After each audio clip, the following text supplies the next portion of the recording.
இன்றைக்கு உங்களுடைய சட்டமன்றத்தில் நீங்கள் வைத்த வாதங்களும் கூட கவனத்திற்கும் விவாதத்திற்கும் உரிய ஒன்றாகத்தான் இருக்குது.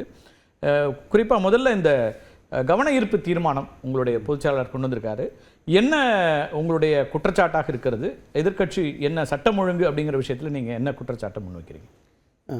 இல்லை, பொதுவாக முதல்ல என்னுடைய நன்றிகளையும் வாழ்த்துக்களையும் நான் நியூஸ் 18க்கு தெரிவித்துக் கொள்கின்றேன், நண்பருக்கும் தெரிவித்துக் கொள்கின்றேன்.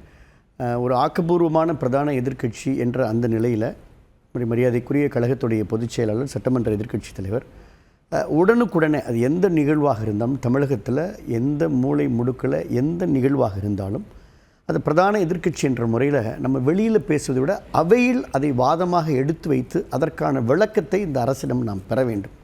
அரசினுடைய கவனத்தை ஈர்க்க வேண்டும். அதுதான் அக்கறை. இது இப்போ இது அரசியல் அப்படின்னா அது அரசியல் அல்ல, அது உண்மையான அக்கறை. இந்த மக்கள் மீதான அக்கறை.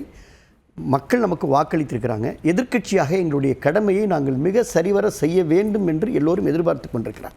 அப்போ எதிர்பார்த்து கொண்டிருக்கின்ற அந்த மக்களுடைய எதிர்பார்ப்பை பூர்த்தி செய்ய வேண்டியது ஒரு எதிர்க்கட்சி தலைவருடைய கடமை. அந்த கடமையை எல் முனையளவு மாறாமல் எதிர்க்கட்சி தலைவர் செய்கிறார் என்ற வாதத்தை நான் முதல்ல முன்வைக்கின்றேன்.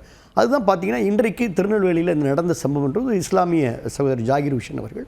அவர் ஏற்கனவே உங்களுக்கு தெரியும்,